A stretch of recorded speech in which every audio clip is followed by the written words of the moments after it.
Muchas gracias. Se me olvida siempre eso. Y nuestra relación de Poisson. Listo, que era nuestra relación entre las dos deformaciones, tanto la lateral como la axial que teníamos, y que este valor teóricamente estaba entre 0 y 0,5. Ahora vamos al nuevo tema que son los esfuerzos cortantes. Entonces, la diferencia, digamos, aquí radica en lo siguiente. Primero, nuestro esfuerzo cortante lo vamos a trabajar con el símbolo tau. Y tau va a ser igual a una fuerza cortante, que la vamos a llamar W, sobre un área. Importante tener en cuenta el área que nosotros vamos a trabajar acá, es el área que va a generar corte o que se puede llegar a cortar en nuestro elemento estructural. Entonces, para entender esto,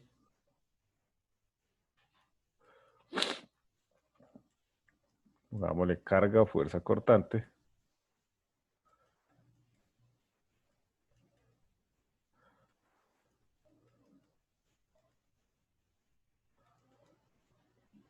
Y aquí entonces será nuestra área.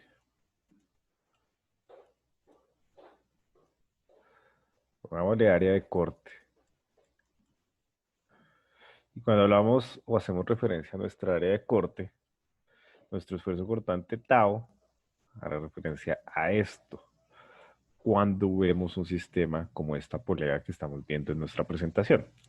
Esta polea está generando entonces, por fuerzas, se genera entonces tensión en el elemento estructural y producto de esa tensión, este tornillito, nosotros no alcanzamos a ver, pero seguramente estará atravesando de esta forma nuestra polea y nuestra platina, ¿sí?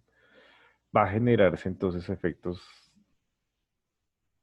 que se pueden llegar a ver repercutidos en corte, es decir, nuestro material puede llegar a cortarse en esa sección transversal, seguramente donde se sobrepasen el límite de esfuerzos al cual puede llevarse o puede estar sometido ese elemento estructural.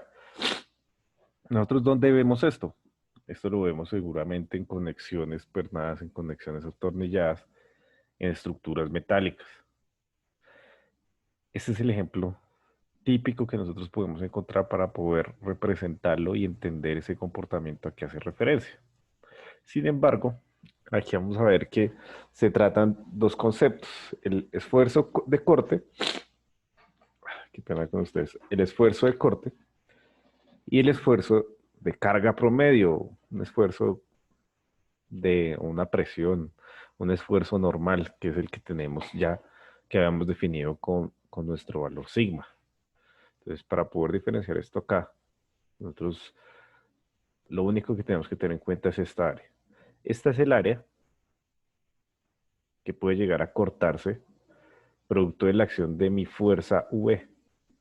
Si yo representaba acá esto en el tornillo, yo estaría viendo mi fuerza cortante actuando por aquí, V, en la polea, este tornillo estaría sometido a doble acción de cortante, ¿cierto?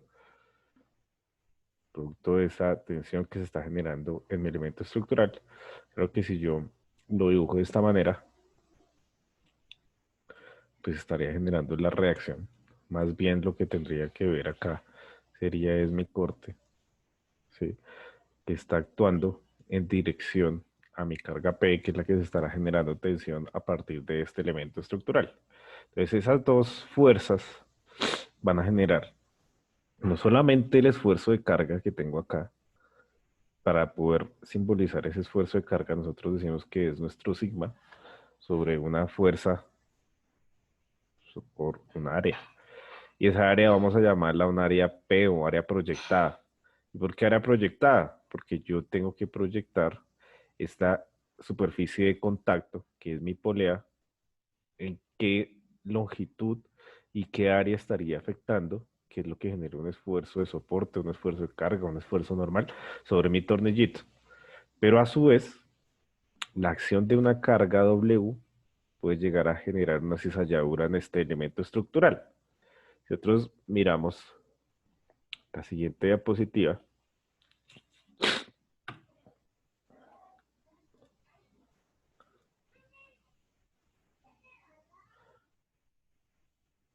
primero pues vemos en la ingeniería civil realmente donde podemos encontrar este tipo de conexiones, que sería aquí en las conexiones en estructuras metálicas, ¿cierto? Entonces, por la acción del peso propio, la acción de carga o condición de servicio, también por las condiciones de resistencia, esta conexión puede llegar a tener efectos de corte. Pero hablemos más bien de las condiciones de servicio, sobre todo de su carga viva y su carga muerta. Este tornillito va a estar afectándose por fuerzas gravitacionales, por lo tanto va a tener un cortante a partir de esta platina. ¿Qué puede llegar a suceder si el tornillo que yo estoy colocando, por ejemplo, en esta conexión, no tiene la resistencia suficiente para las solicitaciones de cortante al cual está siendo diseñada o sometida la estructura? Fallas de este tipo. Miren, lo que se genera es un corte. Se cortó mi tornillo, se cortó mi tornillo. ¿Y en dónde, cuál será el área de corte? El área que yo tengo para poder aplicar mi esfuerzo de cortante. Esta área que yo estoy viendo acá es el área de la sección transversal del elemento estructural. Entonces habrá que diferenciar entre si lo que me está solicitando es el esfuerzo de corte en el elemento estructural o el esfuerzo de carga o el esfuerzo normal que va a ser entonces relacionado con al área proyectada que yo tengo. Es decir, si yo tengo, por ejemplo, en este caso de nuestro tornillito, aquí la acción de este peso en el tornillo, yo lo que podría estar viendo sería algo de este tipo. Ahí, por la platina, está actuando esta fuerza. Y si yo llevo esto por acá, yo tendré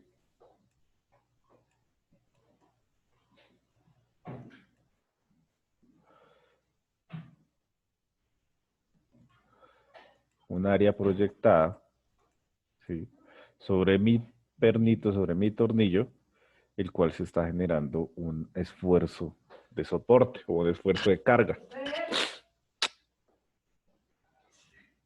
¿Qué es lo que están haciendo acá referencia? Cuando se ve,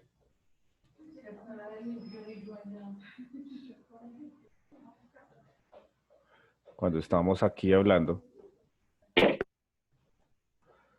de este esfuerzo 1, este esfuerzo 3 y este esfuerzo 2, los cuales estarán producidos por la proyección o el área proyectada de mi tornillo en función de el, el, la acción que se va a generar en la polea y en la platina.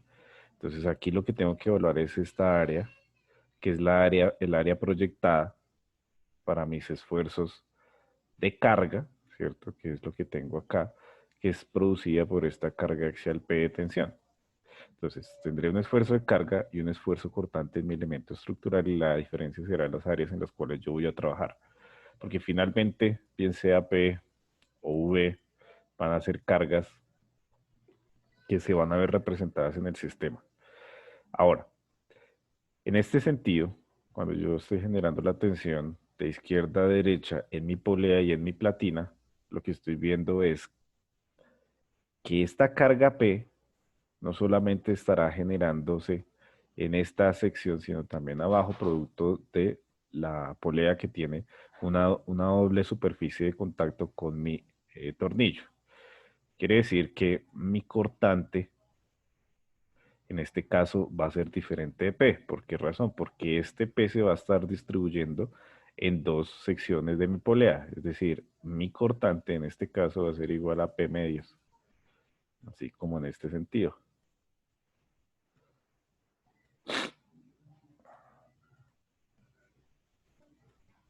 P medios y P medios. Algo diferente, lo que sucede en esta área que se está generando proyectada en mi tornillo, porque aquí mi cortante sí va a ser igual a P, debido a que solo tengo la acción de una platina actuando con superficie de contacto entre mi tornillito y la platina que tengo acá. Nosotros en este punto, cuando hablemos de esfuerzos de cortante, no vamos a tener en cuenta entonces la fricción que se va a tener entre las placas, ¿listo? Nosotros lo vamos a obviar. Vamos a hacer simple este análisis y lo vamos a efectuar simplemente en las áreas y la acción de la fuerza sin incluir el rozamiento de ellas. Si nosotros incluyéramos ese rozamiento, esa fricción que tenemos entre las placas de nuestro sistema que se esté analizando, pues veríamos que finalmente los esfuerzos van a ser menores. Entonces, no estamos obviando algo que pueda afectar la integridad de nuestro sistema. ¿Listo? Por esa razón se puede dar como que no tenemos en cuenta la acción de la fricción entre este sistema y entre esa placa y está, digamos que es válido hacerlo desde ese punto de vista. Entonces, básicamente es eso. Nosotros, nuestro esfuerzo de cortante,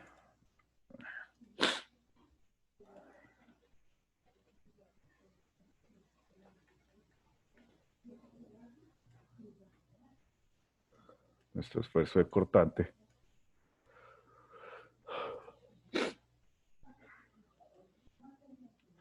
nuestro esfuerzo de cortante Tao tendrá entonces unidades de fuerza sobre longitud al cuadrado, las mismas unidades que habíamos visto para nuestro esfuerzo normal, y que si nosotros representamos en el sistema internacional, ¿a qué va a hacer referencia esas unidades? O sea, lo mismo de sigma. Nosotros seguramente lo vamos a trabajar en megapascales, aunque en este esfuerzo, tau, los valores no son tan grandes como para los esfuerzos normales y podemos verlos representados como kilopascales. Cuando se hable de un sistema inglés, nosotros vamos a decir qué unidades tendríamos. ¿Qué unidades tendríamos?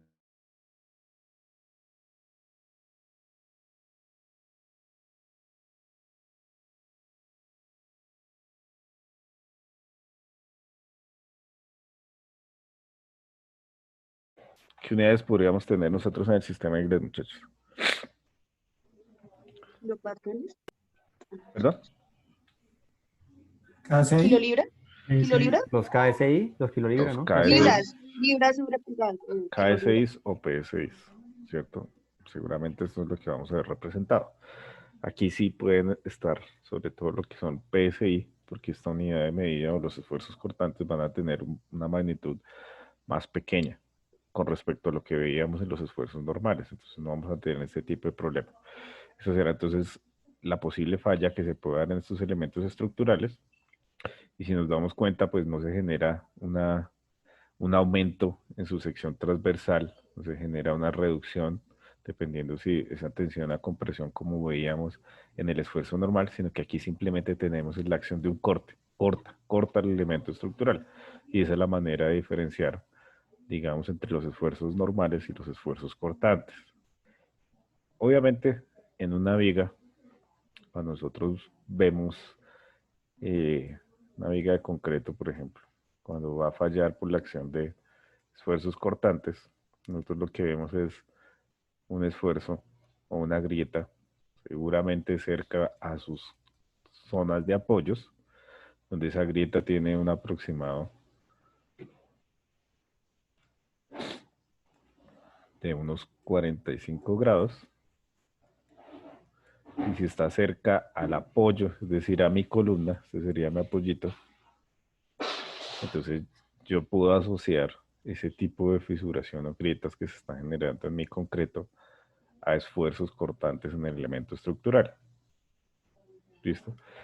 Entonces, es diferente como lo estamos viendo acá en nuestras conexiones sobre elementos, en este caso tornillos o conexiones pernadas, donde la forma de falla sí es esa de cizallar, de cortar el elemento estructural.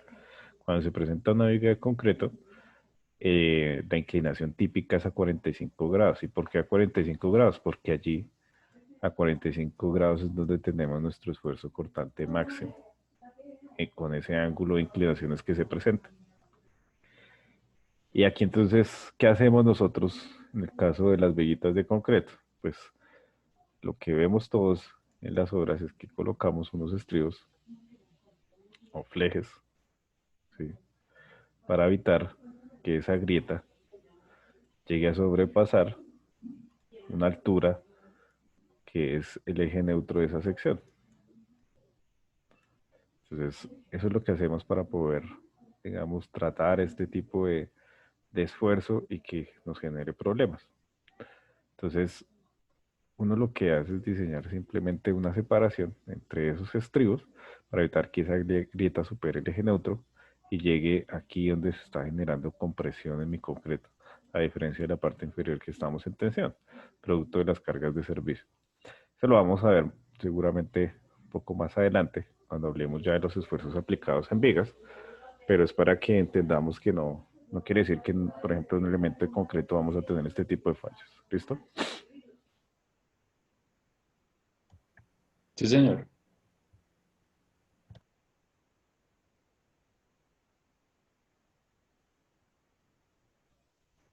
Bueno. Entonces, como todo esfuerzo, o como el esfuerzo normal que nosotros hemos visto hasta el momento, producto de ese esfuerzo se tienen deformaciones en los elementos de estudio. En este caso, Ingeniero, qué pena. sí. Una pregunta, ¿ese eje neutro, cuánto es el máximo, el límite de superación en datos? No se debería superar. O sea, ¿Qué parámetro tiene? O sea, para que cumpla, para que se pueda aplicar o se pueda implementar. ¿cómo así? O sea, cuando empieza la grieta, la fisura, ¿cierto? Sí. Dice que se deje en relación a desde dónde, qué tanto debe avanzar la grieta para que se pueda Mire, aplicar. ya lo entendí. Ah, Más o menos, mire, para que tenga como un orden de magnitud su merced. El eje neutro en una sección que no se encuentra agrietada debería estar en la mitad, es decir, por aquí H medios, ¿cierto? ¿Qué pasa? Pues cuando empieza a subir la grieta, a subir, a subir, a subir, a subir, cada vez más se está generando que este eje neutro empiece y suba, suba, suba. Para poder garantizar un adecuado comportamiento en el elemento estructural, esa grieta o fisura que se está generando en el elemento no debería sobrepasar la mitad de la viga, porque se supone que cuando esto entra en flexión, ¿sí? Entonces la parte superior está en compresión y la parte inferior se encuentra en tensión. El eje neutro es una línea imaginaria donde no tenemos esfuerzos ni informaciones. A partir de este en la parte superior está la compresión y a partir de este en la parte inferior está la tensión. Entonces teóricamente esta fisura no debería pasar la mitad del elemento estructural. listo, ingeniero. Listo, Más o muchas menos gracias. es el orden de magnitud que uno debería manejar. Si ya sobrepasa la mitad, ya quiere decirse que el bloque de compresión del concreto está comprometido. ¿Sí? O sea, esa línea que inicialmente estaba por acá, perdón, esa línea que inicialmente estaba por acá, pues ya, producto de esa fisura, va a empezar a subir. Y la resistencia a la compresión que tiene esa viga, pues se va a ver reducida. No importa que la grieta llegue por aquí un poquito, que por acá. Son grietas tolerables, aunque depende del tamaño, pues también deben tratarse, ¿sí? Para evitar temas como, por ejemplo, la oxidación en el acero, que pueda generar esfuerzos adicionales a los de servicio. Pero si ya sobrepasa esa mitad, entonces ya el bloque de compresión empieza a subir, a subir, a subir, y la resistencia a compresión de mi viga se ve limitada. Y ya no puede que no llegue a las solicitaciones de servicio de diseño, tanto por condiciones de resistencia, que serían los efectos ambientales y sismo, o incluso para las condiciones de carga viva y carga muerta. Entonces ahí es donde se empieza a ver comprometida la integridad de ese elemento estructural. ¿Sí era eso, sí? ¿O no era eso? Sí, señor, sí, sí. Muchas gracias por resolverme la duda. Listo. Bueno, entonces, básicamente ese sería el mecanismo de falla y lo que será la diferenciación entre un esfuerzo normal y un esfuerzo cortante. Vamos a decir que el esfuerzo normal es una fuerza aplicada perpendicular a una sección transversal. Y mi esfuerzo cortante, entonces como definición, vamos a decir que es una fuerza aplicada de manera tangencial a la superficie de corte. Fijémonos nosotros en el tornillo, ¿cierto? Donde tenemos el área de su sección transversal y la carga que generó esa falla en el elemento estructural fue una carga en este sentido, V. La diferencia es eso, la aplicación de la carga. Esta carga estaría actuando de manera perpendicular, paralela a la superficie de corte o mi sección transversal, a diferencia de un esfuerzo normal. Y ahí es donde radica entonces la gran diferencia entre un esfuerzo cortante y un esfuerzo normal. ¿Hasta aquí eso está claro? ¿Hay alguna duda hasta el momento? No, señor. No, señor. Listo. Entonces, como les decía, todo esfuerzo está acompañado siempre por una deformación. Digamos que la deformación que nosotros vamos a tener acá, producto de nuestro esfuerzo cortante, va a ser una deformación, la cual va a conducir a un cambio de forma, más que un alargamiento o un acortamiento, como lo que veíamos nosotros en nuestro esfuerzo normal. Aquí lo que vamos a ver es un cambio de esa forma. Seguramente aquí no lo percibimos muy bien, pero aquí hay un cambio en esa forma. En esa forma. Esos cambios de forma entonces estarán medidos en, en radianes y van a ser la representación de un ángulo donde podemos ver que si tomamos un pequeño punto de ese tornillo, por ejemplo, y lo analizamos, nosotros vamos a ver cómo sus caras de su elemento, de su pequeño fracción de, de sección del tornillito que estaríamos analizando, va a sufrir modificaciones en cuanto a sus ángulos que se encuentran perfectamente perpendiculares antes de la aplicación de las cargas, que sería el estado antes de aplicar estos esfuerzos taos. Una vez se aplican esos esfuerzos taos, entonces se empieza a deformar el elemento estructural. Ahora, nosotros, si tomamos un pequeño puntico de ese tornillo y lo analizáramos, vamos a tener una igualdad en esfuerzos cortantes en las caras opuestas. Las caras opuestas que tenemos entonces en cada uno de estos elementos estructurales. ¿Qué va a pasar? Si el nivel de carga que tenemos nosotros es aplicada en el sentido de la gravedad, tau 1 y tau 2 tendrán las mismas magnitudes. Los esfuerzos cortantes, tau, aquí pongámosle tau,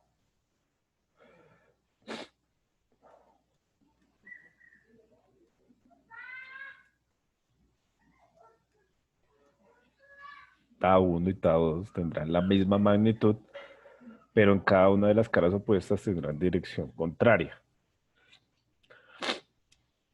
No quiere decir que tengamos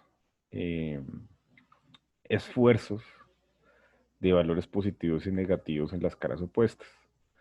Para poder darle, digamos, una convención de signos a nuestros esfuerzos cortantes, vamos a meternos, o mejor dicho, vamos a definir las caras de este cubo de la siguiente manera, la cual sería la que vamos a nombrar.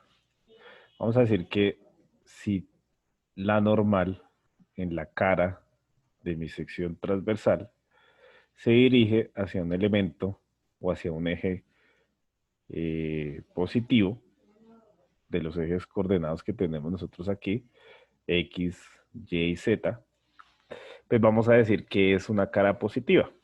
En este caso del ejemplo que estamos viendo en nuestra presentación, ¿cuáles normales de qué caras se están dirigiendo en dirección de algún eje coordenado positivo?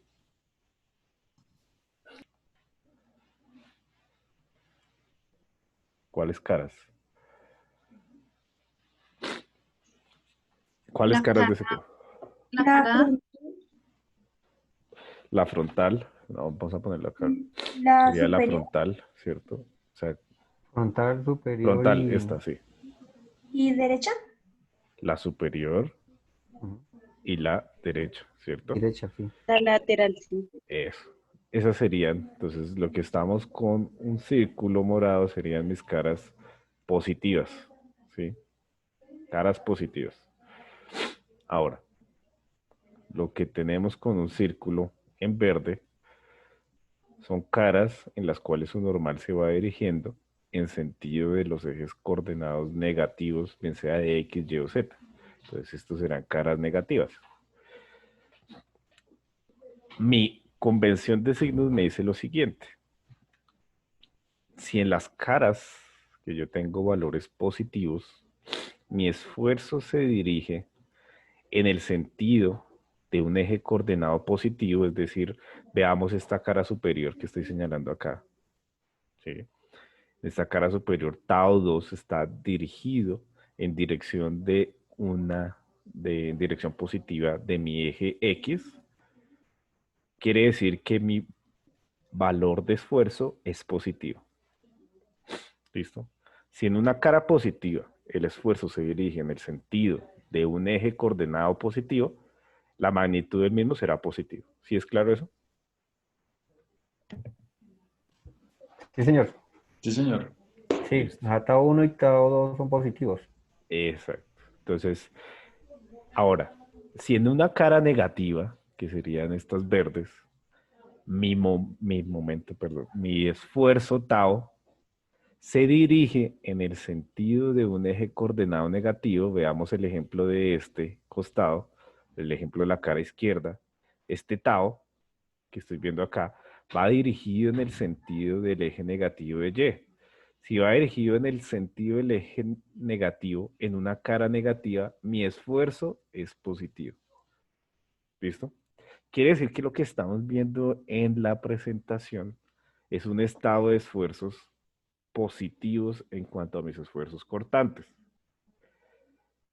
¿Cómo sería el estado de esfuerzos negativos? Mi esfuerzo es positivo o negativo. Un esfuerzo cortante no tiene en un estado de esfuerzos una convención de signos diferentes. O es positivo en todas sus caras o es negativo en todas sus caras. Pero para representarlo nosotros en un estado de esfuerzos como este cubo que estamos viendo acá, esa es la convención de signos que vamos a utilizar. Ahora, si se les dice a ustedes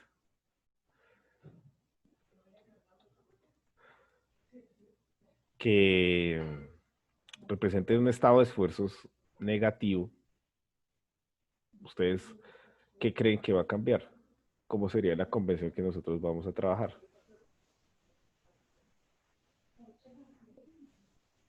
¿El sentido de las fechas? Entonces, de la definición que vimos ahorita, en Mm, una cara positiva, si mi esfuerzo cortante va dirigido en un sentido de un eje coordenado positivo, pues el esfuerzo que estamos viendo es positivo. ¿Cómo sería la definición para un esfuerzo negativo?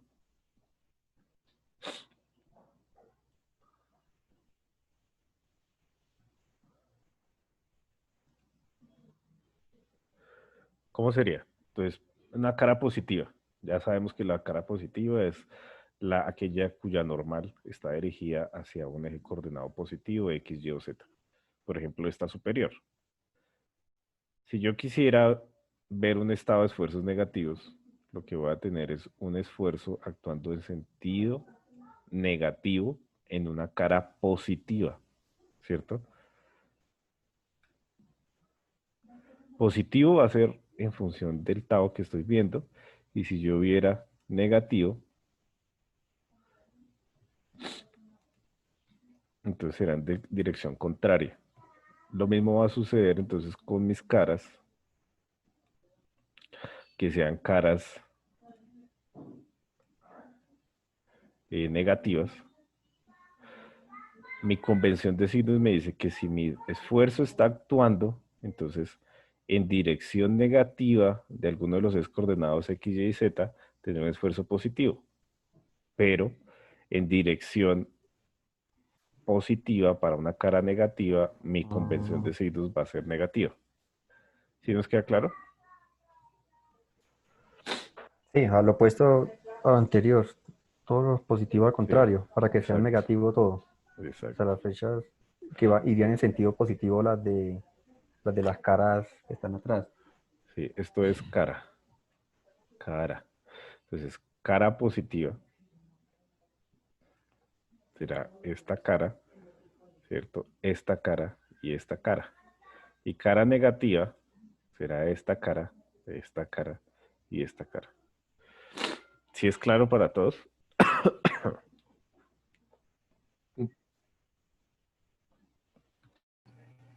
Sí, señor. Sí, sí, señor, sí. Ujú. listo, perfecto. Esa será entonces la convención que vamos, de signos que vamos a tomar en cuanto a los esfuerzos.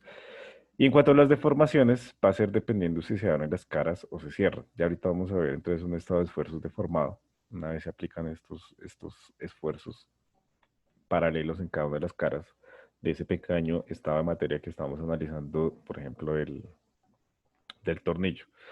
Aquí vamos a ver que se habla de un esfuerzo cortante promedio por la misma razón que hablábamos de un esfuerzo normal promedio.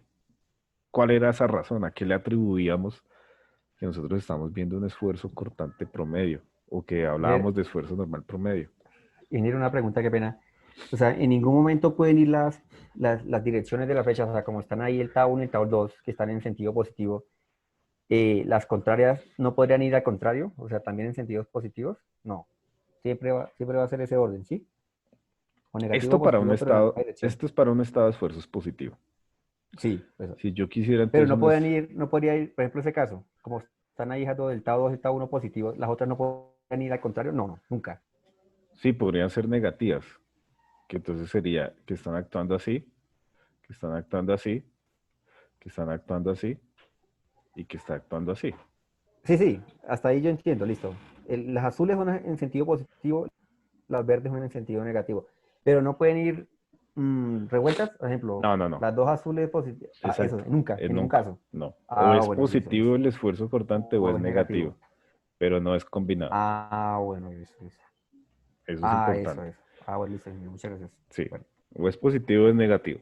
Finalmente nosotros cuando calculamos un esfuerzo, mire, nosotros solo tenemos una fórmula.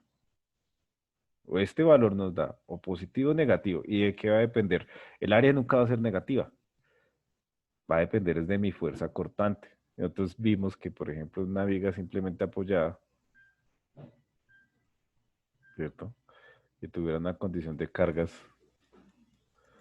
cualquiera, como por ejemplo esta, W, pues ¿qué va a pasar cuando analizamos o hacíamos el diagrama de fuerzas cortantes? ¿Cómo nos da ese diagrama? Seguramente por aquí subía con el valor de la reacción y bajaba linealmente hasta su otro apoyo y volvía y cerraba acá, ¿cierto? Eso es lo que nosotros veíamos de fuerzas cortantes. Entonces veíamos que habían fuerzas cortantes positivas y negativas. Es decir, vamos a tener un esfuerzo cortante o positivo o negativo, pero nunca positivo y negativo, ¿sí? Que es a lo que asociado a lo que nos está preguntando el compañero, y es muy importante tenerlo en cuenta. Aquí, en la representación, yo les voy a pedir en el parcial y en los problemas que ustedes van a ver, ustedes siempre van a hablar de un estado de esfuerzos cortantes, y no vamos a revolver aquí entre un esfuerzo positivo y negativo, porque eso no es así. O es positivo o es negativo, alguno de los dos.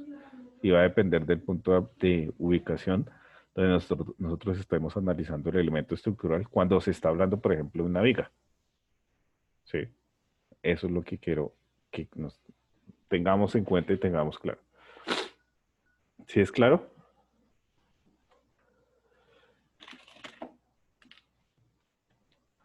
Bueno, parece que sí. Sí, señor. Sí, señor. Listo.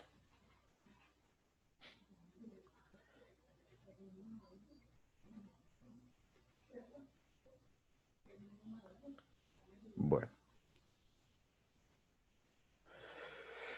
Entonces aquí colocamos que para generar equilibrio de momentos en el elemento, en el, en el elemento de estudio con respecto a la coordenada Z, esto se tiene que dar.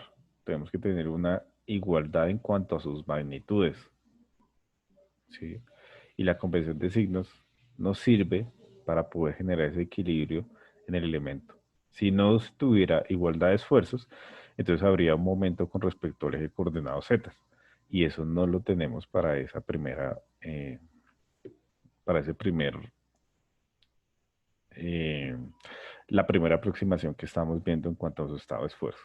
Entonces, siempre los esfuerzos, cuando se haga un estado de esfuerzos en un punto de un elemento estructural, van a ser iguales, de igual magnitud y de igual sentido.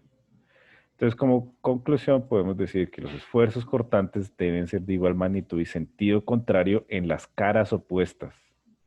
Igual magnitud y sentido contrario en las caras opuestas. Mis esfuerzos cortantes tienen direcciones que tienen a la línea de intersección de las caras adyacentes. ¿Qué es eso? Si nosotros revisamos el estado de esfuerzos que estábamos viendo acá, en nuestra diapositiva anterior, nos vamos a dar cuenta que siempre esos esfuerzos van a tender a este vértice, ¿cierto? Van a tender a cerrarse hacia un vértice del estado, bien sea en esta condición que es positiva o bien sea en una condición negativa, que sería que todos están actuando en sentido contrario. Siempre van a tender a unirse en un vértice de este estado de esfuerzos que tenemos para cualquier material. Entonces a eso es lo que hace referencia allí. Ahora veamos cómo sería nuestra deformación unitaria cortante. Entonces, lo que decíamos es que siempre un esfuerzo está acompañado con una deformación. En este caso, lo que conocemos como deformación unitaria cortante. Pero mi deformación no va a estar hablando de una medida en longitud, porque lo que estoy teniendo es la aplicación de una fuerza aplicada de manera tangencial a la superficie de corte.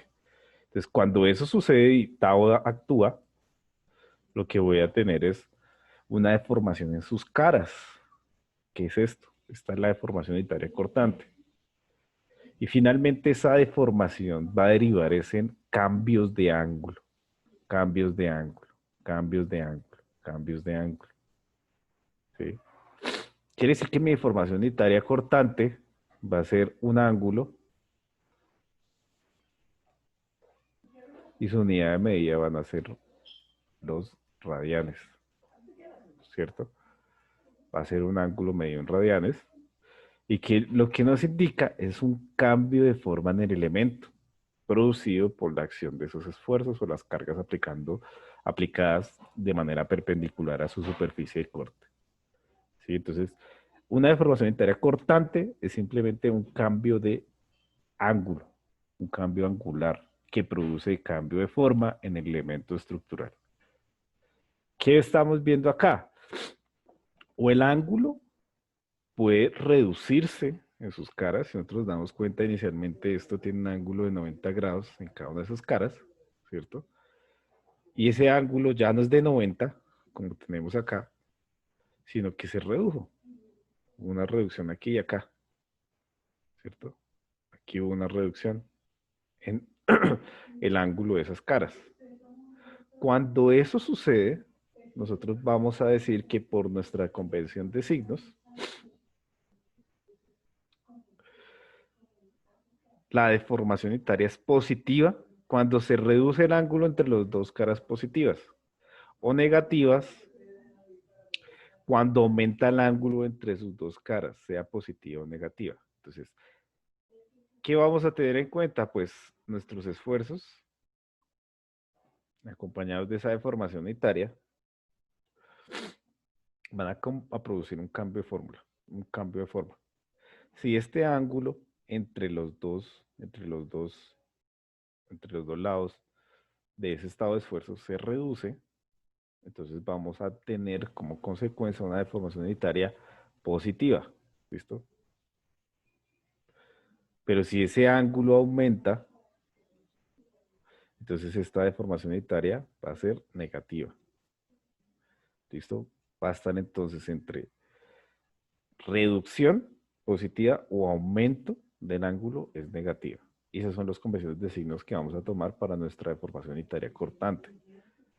Como tal, entonces estamos viendo que al ser un cambio de forma, un cambio de ángulo, nosotros lo podemos calcular fácilmente a partir de trigonometría. ¿Listo? Es decir, no hay una fórmula que tengamos acá propia para la deformación unitaria cortante. Pero sí podemos asociar nuestra deformación unitaria cortante por medio de nuestra ley de Hooke. Pero ley de Hooke acortante. ¿Cuál era la ley de Hooke que habíamos visto por esfuerzo normal?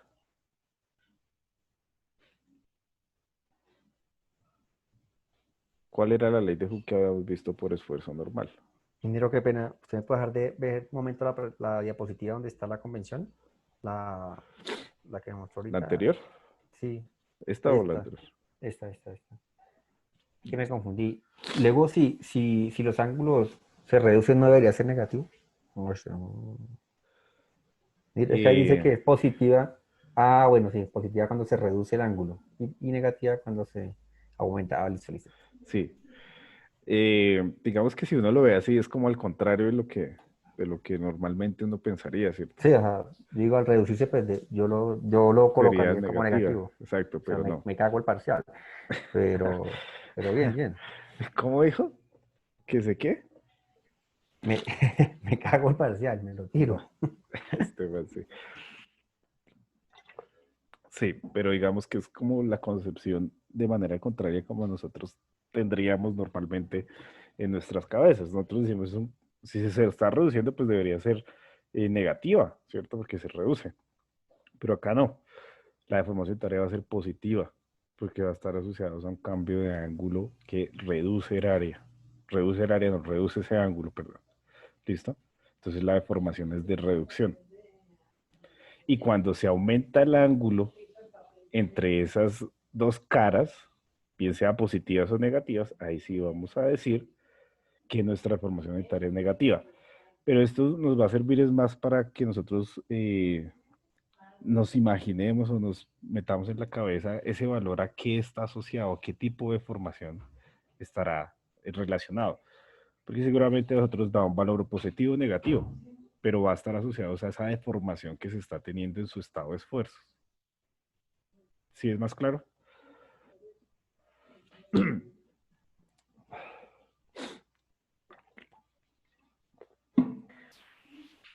Sí, señor. Pues ya la podemos cambiar.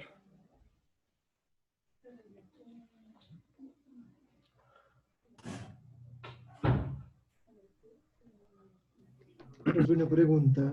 Sí, señor. Esta deformación, por ejemplo, en el caso del cubo, solo se mostraría en una cara del mismo, las demás estarían, entre paréntesis, intactas. No. Mire, verá. Espérame a volver acá. Nosotros nos damos cuenta acá por este cambio de forma. Inicialmente tenemos ángulos de 90 grados entre cada una de las caras.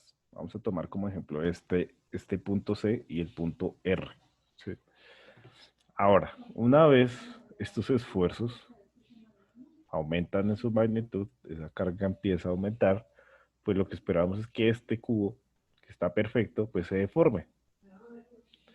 ¿Qué va a pasar? Este punto C está reduciendo el ángulo de 90 grados, fíjese. Es decir, es una deformación unitaria positiva. Pero para ese mismo estado de esfuerzos, que es un estado de esfuerzos cortantes positivos, tengo también un aumento, ¿cierto? En, en un ángulo con respecto a sus caras. Es decir, P, Q, aquí como quiera llamarlo, aquí como quiera llamarlo, todos los puntos en este cubo van a sufrir deformación. Una deformación. Todos. Sí, sí nos estamos dando cuenta acá de eso. Sí, profe. Entonces, no va a sufrirse solo en un punto, en todos los puntos, seguramente en la unión de varias de sus caras, en estos puntos, es donde vamos a tener unos cambios de forma, unos cambios de ángulo. Y ahí es donde tendremos una deformación unitaria cortante. Y Los puede ser puntos, los puntos negativa o positiva. del Tao 1 serían todos positivos. Serían todos negativos, digo, porque están aumentando. ¿De cuál? ¿A El cuál tau hace 1. referencia? Tau 1, bueno, cuando estuvo el tau 1 es la que sube. Deja toda esa cara. Si nosotros vemos acá, este ángulo seguramente también puede estarse aumentando y este se va a reducir. ¿Sí? Esto como que se cerró. En cambio este se aumentó. ¿Sí? Es decir, este sería una deformación negativa y este sería una deformación positiva en el punto P y Q. S sería una deformación unitaria positiva, P sería una deformación unitaria negativa, Q sería una deformación unitaria positiva y el punto R sería una deformación unitaria negativa, porque se aumenta en P y en R Ah, sí, sí, sí, sí, sí. y en Q y en S se reduce. ¿Sí? Ujú. Es opuesto a lo que sucede abajo. Ah, listo. Ajá, sí señor.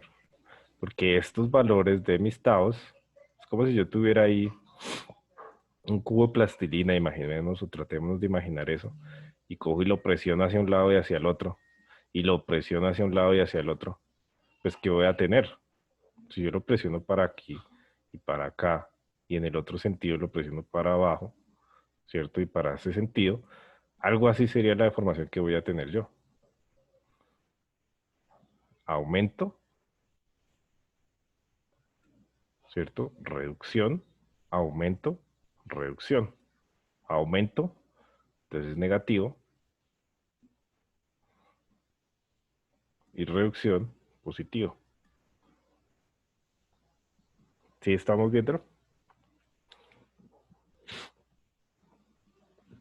¿Sí ya nos Sí, queda un poco profe. más claro? Sí, señor. Sí, sí, profe. Listo. Eso es lo que estaría pasando entonces ahí en ese material.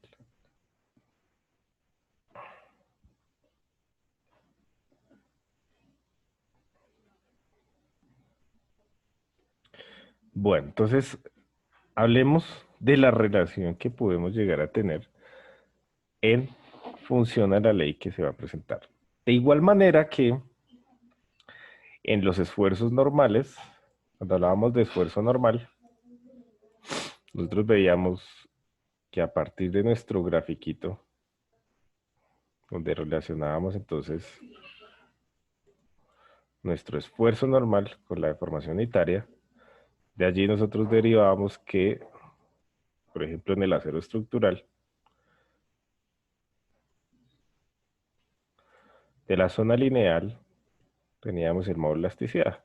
Y decíamos que la ley de Hooke, pero por esfuerzo normal, estaba asociada a mi esfuerzo igual mi módulo de elasticidad, ¿cierto? Por la deformación unitaria. Ahora si yo voy a revisar la ley de Hooke, pero acortante, yo también la puedo encontrar a partir del grafiquito esfuerzo versus deformación unitaria. Pero aquí voy a tener es mi esfuerzo normal, perdón, cortante tau y mi deformación unitaria, que la voy a llamar con este símbolo. Se me fue el nombre. ¿Quién me ayuda ahí? Eh, Sigma. Epsilon.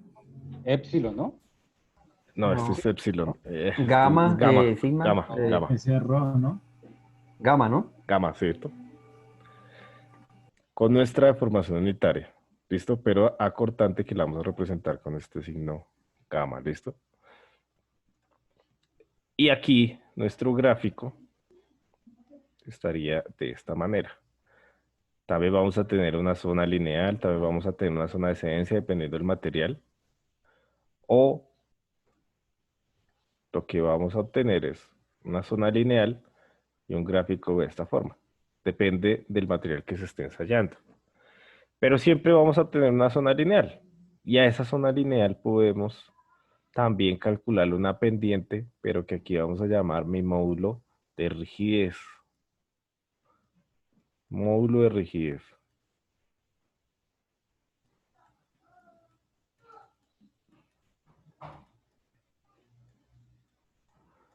O módulo de susalladura o módulo de cortante.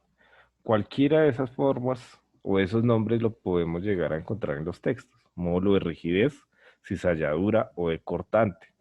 Y va a ser entonces una constante elástica de mi material en la zona lineal, pero esta vez es derivada de los esfuerzos a cortante que nosotros tengamos allí. ¿Listo? Derivada de mi esfuerzo de cortante. ¿Cómo obtengo yo esa ley de Hooke? Yo esto lo puedo derivar a partir de un ensayo de tensión o compresión, ¿sí? Son las dos formas en las cuales yo puedo tener un esfuerzo normal. Pero ¿dónde tengo un esfuerzo cortante? Pues yo lo que hago es tener un elemento estructural, una barrita, y esa barrita, entonces la someto a esa torsión, ¿cierto? Que ese es un ensayo que vamos a hacer nosotros acá. Bien sea presencial o yo lo hago y le envío los datos y les envío el video para que ustedes lo consulten. Entonces, si yo tengo un extremo que estará fijo y un extremo en el cual estoy generando una rotación del elemento estructural, allí yo tendré esfuerzos a cortante en algún punto de este elemento, estarán siéndose sometidos en esfuerzos cortantes mi material. Y ahí es como yo derivo este tipo de ensayos, este tipo de gráfica. Y llegando aquí a su zona lineal, también tendré un límite de proporcionalidad que dice exactamente lo mismo cuando yo hablaba de esfuerzos normales. Si yo sobrepaso ese límite de proporcionalidad, pues mi material ya va a cambiar. Ya no va a ser el mismo. Sobrepasando esa zona lineal, el material adquiere deformaciones permanentes, pero esta vez debido a esfuerzos de corte. ¿Sí? El módulo de rigidez, cuando se hable de la ley de Hooke, yo lo puedo relacionar a partir de la siguiente fórmula. Como es una zona lineal, tau va a ser igual a mi módulo de rigidez por mi deformación unitaria. Y eso es lo que yo voy a tener allí. A diferencia del esfuerzo normal, esta es mi formulita para cortante. Pero el comportamiento en la región lineal es similar. No tiene los mismos valores, son distintos, pero tiene ese comportamiento, tiende a ser una línea recta antes de llegar a su límite de proporcionalidad. Y a partir de allí ya la curva puede llegar a cambiar dependiendo del material que se esté ensayando. Listo, entonces eso es lo que vamos a conocer como la ley de Hooke acortante, donde relacionamos mi esfuerzo a corte con mi deformación unitaria y esa constante elástica, pero esta vez producto de un esfuerzo que se genera por torsión en un ensayo, una máquina de laboratorio. Generalmente este tipo de ensayos no se realizan, no se hacen mucho. ¿Por qué razón? Porque nosotros podemos a partir del módulo de elasticidad y la relación de Poisson y el módulo de elasticidad, obtener una formulita para poder derivar esa propiedad elástica tan importante. ¿Sí? Entonces, en ese caso, no se ve la necesidad de realizar ese tipo de ensayos. Entonces, vamos a relacionar mi módulo de rigidez va a ser igual al módulo de elasticidad sobre 2 veces 1 más mi relación de Poisson-Ni. ¿Listo? Entonces aquí vamos a copiarlo para que no se nos olvide. Donde G será igual a mi módulo de rigidez. E será igual a mi módulo de elasticidad.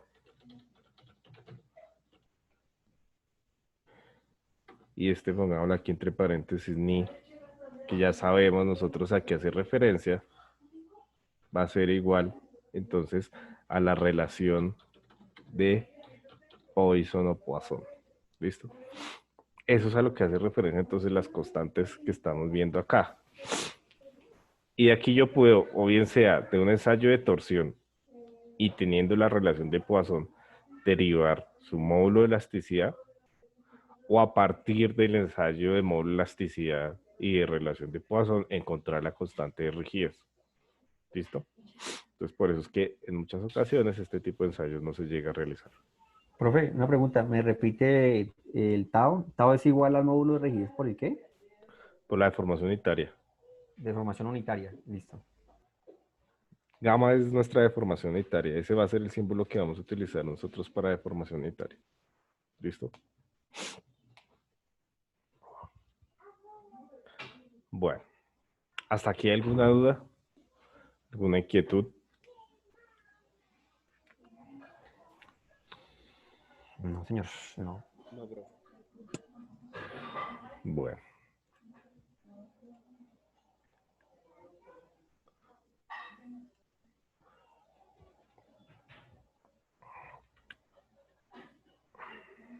Ahora vamos a hablar acerca de algo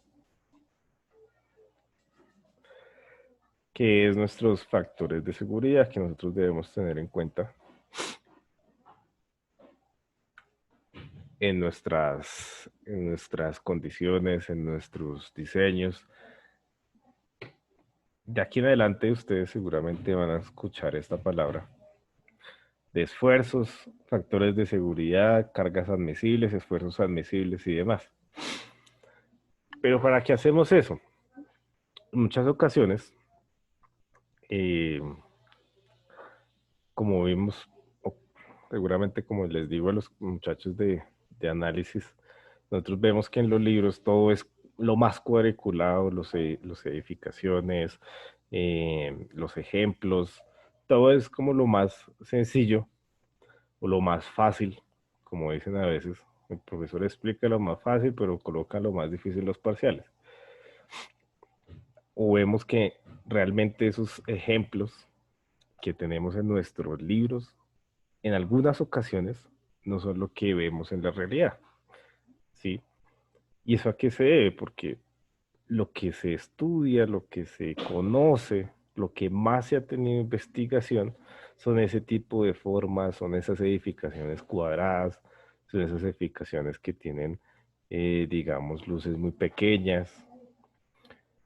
Cuando ya empiezan a aparecer otra serie de factores, como lo son la interacción sobre la estructura, como son otro tipo de materiales, como son esfuerzos que no se conocen a un 100%, como son, o sea, condiciones como las medioambientales que no se pueden tener en cuenta.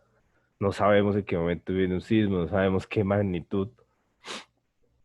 Entonces empezamos a trabajar, o por ejemplo, si hacemos una edificación en el Chocó o en Bogotá, pues los tiempos, los materiales, todo va a ser diferente. Entonces, para tener en cuenta todas esas posibles afectaciones que pueden surgir en nuestros diseños, nosotros hablamos de los factores de seguridad. Y eso surge, como dice acá, para garantizar que los elementos funcionen adecuadamente para la función diseñada. Entonces, nosotros utilizamos ese tipo de factores de seguridad para poder garantizar, de cierta manera, tener como un margen en el cual podemos llegar a trabajar y tenemos la certeza de que nuestra edificación, de que nuestra viga, de que nuestra estructura va a cumplir plenamente bajo las condiciones de servicio. Obviamente, si nosotros tenemos en cuenta todas las variables o la máxima cantidad de variables, o tratamos de minimizar ese porcentaje de incertidumbre que vamos a tener en los diseños. Trabajando con este factor de seguridad también vamos a reducir ese desconocimiento, eso que no se ha podido estudiar de X o Y esfuerzo, y lo vamos a llevar para poder garantizar entonces ese cumplimiento en cuanto a la resistencia requerida. En términos generales, el factor de seguridad lo vamos a anotar nosotros con nuestra meta N, y va a ser una relación entre la resistencia real que puede llegar a tener mi material y la resistencia requerida, ¿cierto? Si yo, por ejemplo, coloco una viguita de 1 metro de altura, ¿cierto? Y coloco una base, pongámosle algún valor de 45 centímetros de altura, para una edificación cuyas luces sean de 3 metros, pues eso va a cumplir sobrado. No voy a tener ningún problema. Y aquí estamos exagerando, digamos, el ejemplo.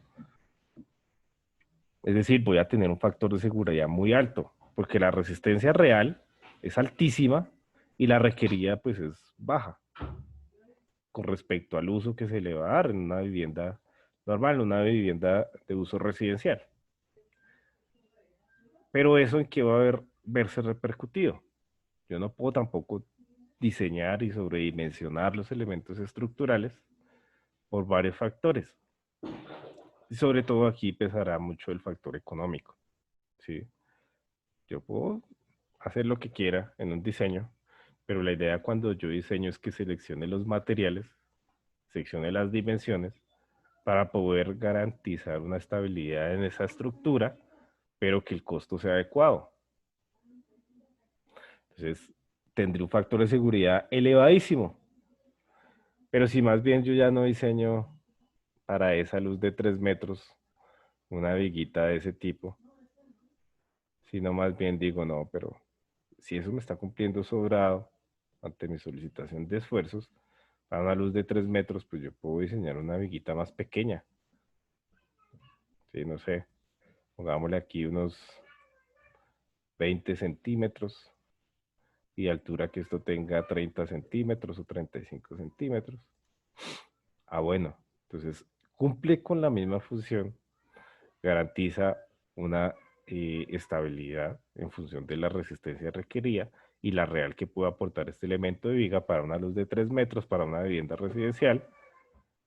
Y mi factor de seguridad se reduce, tiene el mismo nivel de satisfacción en cuanto a la seguridad de vida, en cuanto a la sensación de seguridad de los usuarios que la van a ocupar, y económicamente se va a ver reflejado que no va a tener un gasto excesivo la persona que seguramente construya esta edificación. Entonces, el factor de seguridad puede verse afectado, puede verse reducido en función de los requerimientos, en función de la estructura como tal, de las dimensiones que pueda tener. Yo lo que no puedo tener es factores de seguridad seguramente que sean inferiores a un valor de 1, ¿cierto? Porque hay que estar diciendo que la requerida es superior a la resistencia real que tiene mi elemento estructural. Y en ese caso, entonces, yo estaría jugando o no estaría llevando ante una solicitación extrema mi edificación, mi estructura como tal. Nosotros los ingenieros diseñamos es siempre pensando en el peor escenario. Sí, el peor escenario no es que ya nos paguen y que llegue a fallar algo.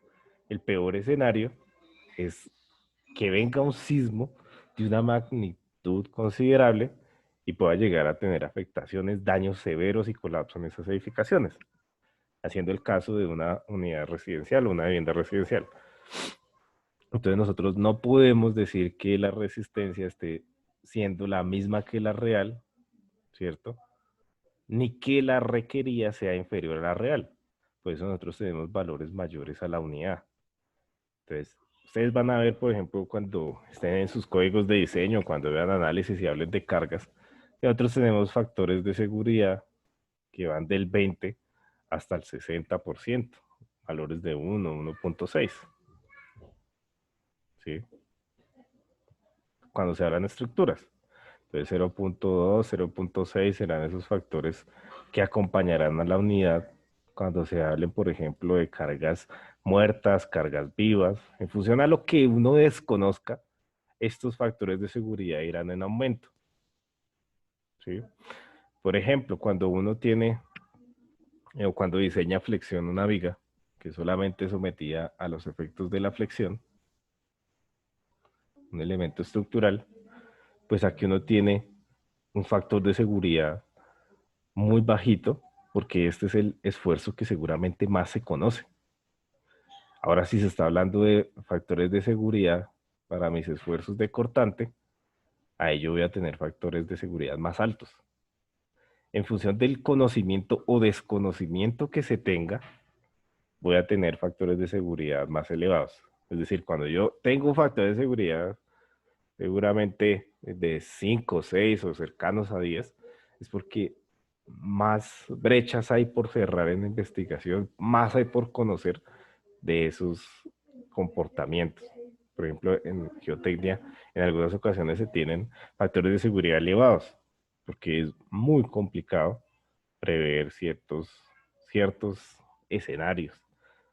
Entonces, allí es donde los factores de seguridad van a ser más elevados en función del desconocimiento que se tenga. ¿Listo? Ahora, nosotros vamos a hablar aquí de esfuerzos permisibles. ¿Cuánto me puedo permitir que se vea esforzado o que se vea sometido mi material estructural? Y eso va a estar, ¿qué? En función del factor de seguridad y la resistencia de fluencia. ¿Cierto? La resistencia de fluencia de ese material es decir, si nosotros estamos hablando que mis esfuerzos permisibles aquí en el curso, los vamos a llevar hasta la resistencia de fluencia, y ni siquiera hasta la resistencia de fluencia porque vamos a utilizar un factor de seguridad, los vamos a llevar incluso más abajo de ese límite de proporcionalidad de mi gráfica de esfuerzo de formación unitaria. Aquí en este curso. Vamos a trabajar solamente con la zona lineal de los materiales, ¿cierto? ¿Y cuál es la razón? Tratar de que mi material nunca llegue a la zona no lineal y pueda llegarse a generar, en el caso del concreto, una falla súbita, o en el caso del acero, deformaciones permanentes y posiblemente una falla. Entonces nosotros, si conocemos esta resistencia a la fluencia, aquí en este curso de resistencia de materiales, y tras del hecho lo castigamos con un factor de seguridad N, nosotros estaríamos llevando seguramente por aquí a nuestra estructura, o más abajo incluso, dependiendo del factor de seguridad, y garantizamos que no sobrepase mi límite de proporcionalidad, que no llegue a la fluencia del material, que no adquiera formaciones permanentes, o que no falle de manera súbita. ¿Sí? Ese es el concepto de esfuerzo permisible, por el cual se realizaron los primeros diseños en edificaciones.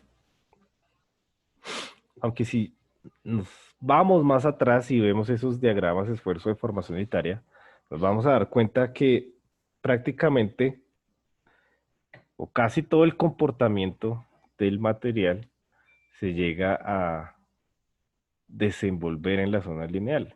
Yo diría que más del 70% del comportamiento se está desenvolviendo en esa zona no lineal.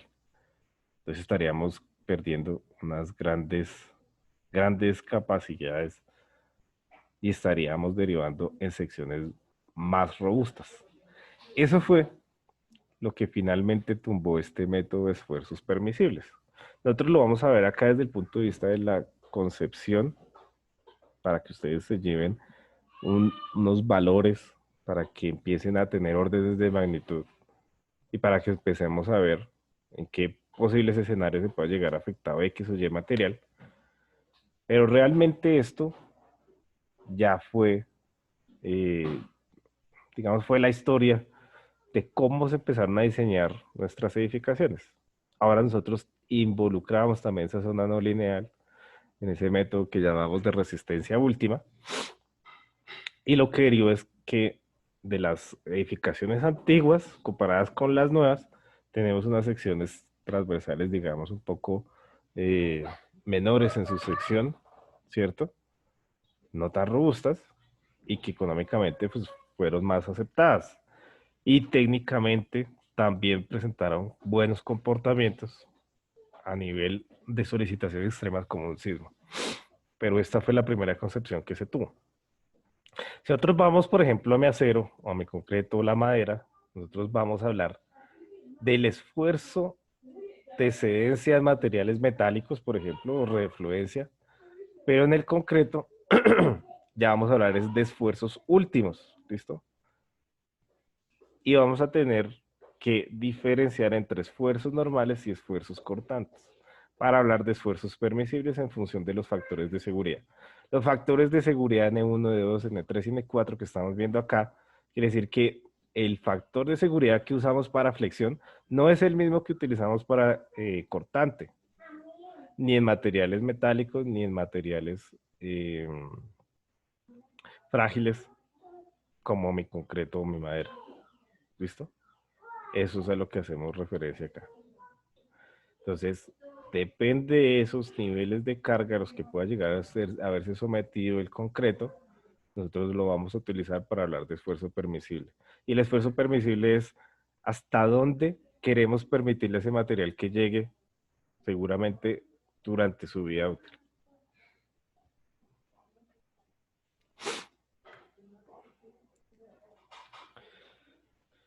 A partir de esos esfuerzos permisibles, yo puedo calcular cuál es la solicitación o la carga a la cual se puede ver sometido el elemento estructural.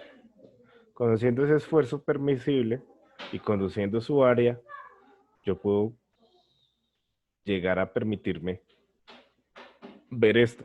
O simplemente, si yo quiero encontrar, ¿cierto? La sección transversal, por ejemplo, en una columna, y si sé que aquí tengo una carga de X o Y valor, cuando yo hago el análisis, yo sé qué carga es la que tiene que estar bajando por ese elemento estructural. Yo simplemente voy a aplicar es mi fórmula de mi esfuerzo. Mi esfuerzo es igual a fuerza sobre área, que es lo que estoy viendo acá. Pero en este caso estoy diciendo P permisible va a ser igual a mi esfuerzo permisible, ¿cierto? Pero multiplicado por el área de su sección transversal. Es decir, si yo quisiera conocer esta sección transversal, si sé el esfuerzo permisible y la carga que está bajando por el elemento estructural, yo puedo simplemente decir que mi área va a ser igual a mi P permisible sobre mi esfuerzo permisible.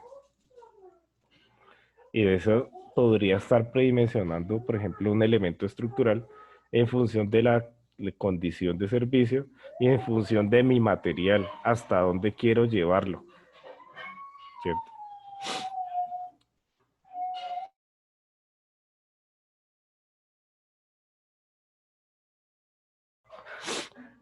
Y de esa manera entonces estaría mirando una sección aproximadamente, si es cuadrado o rectangular, pero de un área mínima requerida para evitar que se sobrepase ese nivel de esfuerzo al que yo quiero llevar mi estructura, mi material, y que sirva para la condición de carga a la cual va a ser diseñado.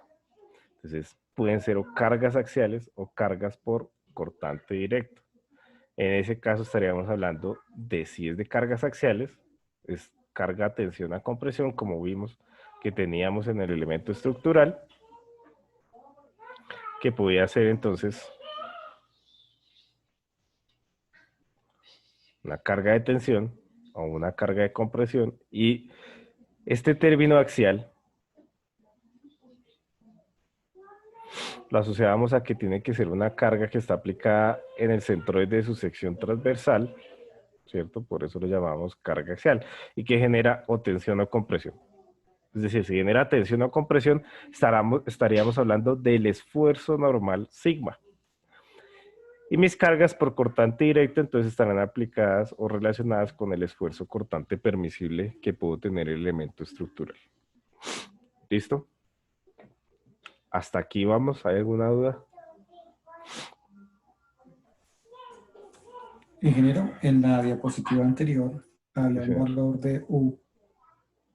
No sé a qué se refería esa U. Ya me devuelvo. Déjenme un momentico, borramos acá. Aquí. Acá, ¿sí? Sí, señor. Allá abajo donde dice esfuerzo permisible igual a esfuerzo U. Esa U es un... Ah, bueno. Entonces, aquí, este Y hará referencia al esfuerzo de fluencia.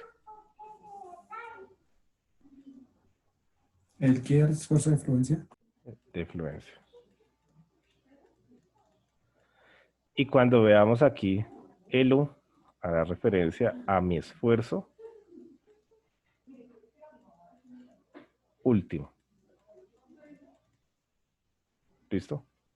Entonces, cuando se hable de materiales como el concreto y el madera, que pues, la idea es que empecemos, ojalá acá, a hacer un diseño a partir de esos esfuerzos admisibles o permisibles. Nosotros, el esfuerzo permisible o el esfuerzo que nos vamos a permitir, ya sea en el concreto o la madera, va a estar en función del esfuerzo último que puede llegar a soportar el material. Y en materiales dúctiles como el acero, va a estar en relación al esfuerzo de fluencia. Y este al esfuerzo último. ¿Listo? Eso es a lo que hace referencia. Cuando yo quiera calcular esfuerzos permisibles, ya sean en cortante o esfuerzos normales. ¿Listo? ¿Sí era eso? Sí, señor, gracias. Listo. ¿Qué otra duda tenemos? Ingeniero, qué pena. ¿Usted me puede dejar ver la diapositiva que estaba antes de esta? Listo. Esta, ¿sí? Sí, factor de seguridad. Listo, listo. Profe, una pregunta. Sí. Digamos, en un caso real, la carga permisible axial se presenta como tensión o compresión. Las cargas por cortante directo se refieren a momentos que se presentan, por ejemplo, en una columna. Esa es una excelente pregunta. Por ejemplo, vamos aquí a dibujar un portiquito. Cualquiera.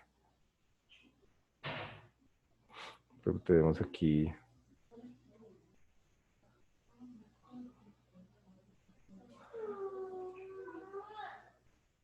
un pórtico simple, como el que veíamos en estática.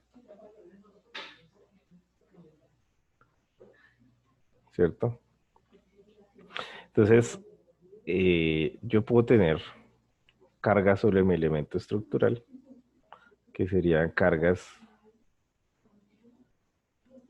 por ejemplo, W, cualquiera, que haga relación a las cargas vivas y el peso propio del elemento estructural. Entonces, esta acción de cargas va a producir cortantes en mi elemento estructural. ¿Sí? Pero cuando yo veo mis columnas, el cortante que más me importa a mí va a estar en relación a la fuerza sísmica. Entonces aquí esto me va a generar cortantes en mi... Perdón. Esto me va a generar entonces cortantes en mi columna, ¿sí? Que van a estar asociadas a las fuerzas sísmicas.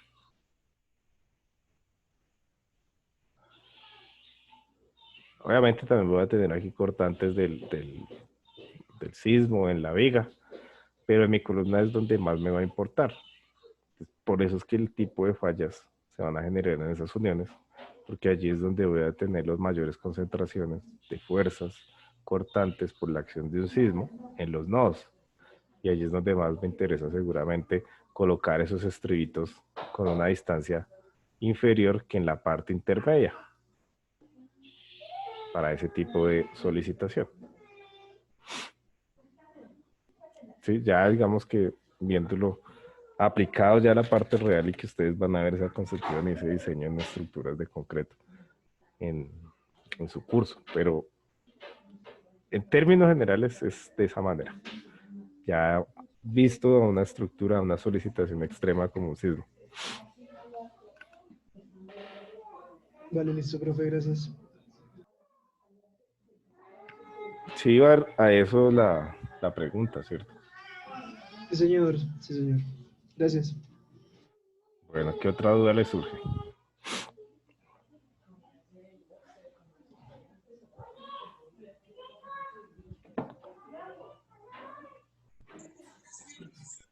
Profe, Sí, señora. ¿nos podría porfa repetir sobre la vía útil del concreto y del refuerzo? ¿De qué, perdón?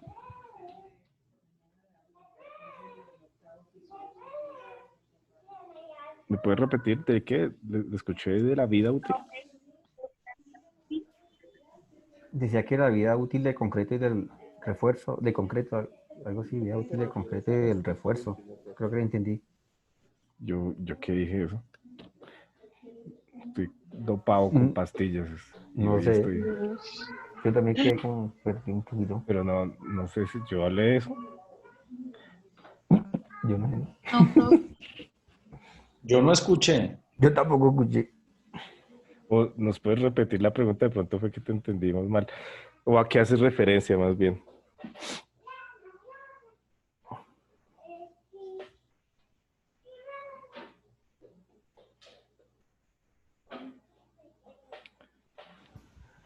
Yo no sé, yo creo que escuché, es que escuché entrecortado, de pronto es que escuchamos más también, o no sé. ¿Me escuchas? Jessica, ¿sí? El profesor le fue el internet. ¿Se fue? No le escucho. No sé, pero no me pareció haber hablado de la vida útil.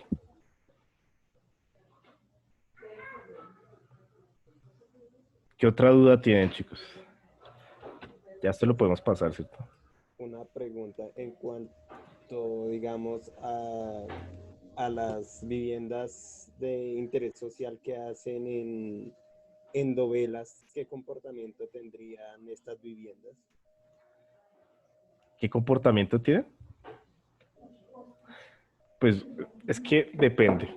Si las dovelas tienen una separación adecuada, si están diseñadas, si tienen la utilidad suficiente, que necesita una estructura, sobre todo de una estructura de mampostería, que tiene falta de utilidad, ¿sí? Una estructura de mampostería tiene muy buena resistencia a la compresión, pero ante un evento sísmico, ante las cargas horizontales, se ve seriamente afectada si no tiene, por ejemplo, esos elementos de confinamiento, que son los que aportan la utilidad en esa edificación y serán los que aportan la resistencia ante las cargas horizontales. Si mis dovelas están mal construidas, si no tienen esa separación mínima, una separación, estamos hablando de entre 250 a 350, si no están diseñadas, si no tienen el refuerzo adecuado, pues el comportamiento va a ser seguramente un daño severo o un colapso si yo no tengo esas dovelas, que es lo que vemos en algunas edificaciones como barrios populares que construyen simplemente la placa maciza o la placa de esa placa fácil y colocan los elementos divisorios y los muros y ya. O sea, eso no se va a caer seguramente por las solicitaciones de la gravedad. Pero cuando viene la carga lateral, que es el sismo, ahí es donde tenemos problemas. Entonces, por eso es que aparecen esos elementos de confinamiento para darle la utilidad que requiere ese tipo de estructuras y que tengan una resistencia ante las cargas o solicitaciones laterales. Si no hay elementos de confinamiento, no hay un comportamiento dúctil en la estructura y lo que se espera seguramente es que colapse ante un evento sísmico. No sé si a eso es lo que va referente la pregunta.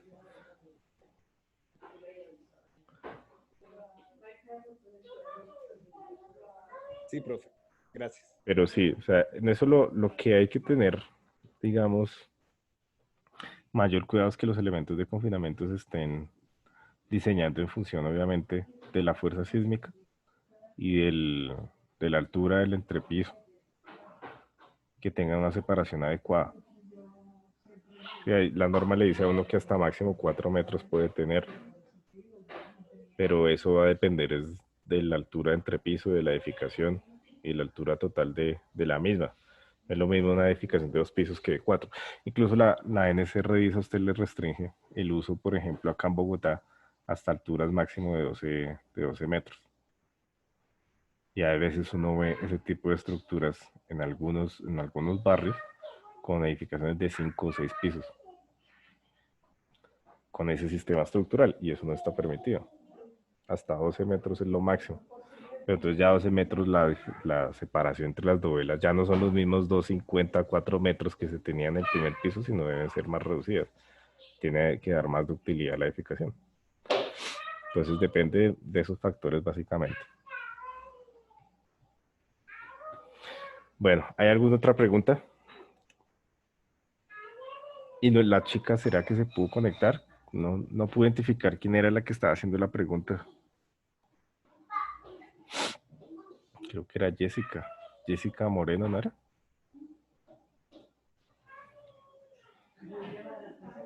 ¿No está por ahí?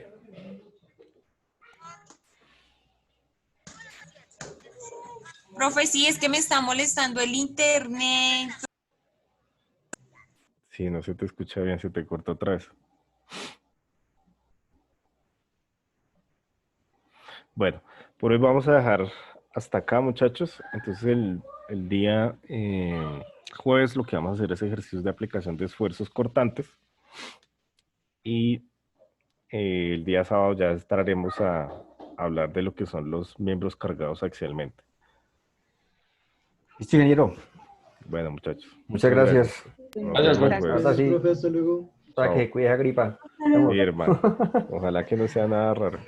No, Gracias. gripa. No, profe, cuídese. Chao, chao. Gracias, Está profe. bien, gracias, ingeniero. Gracias, muy Feliz amable. noche. Descansen. Chao, muchachos.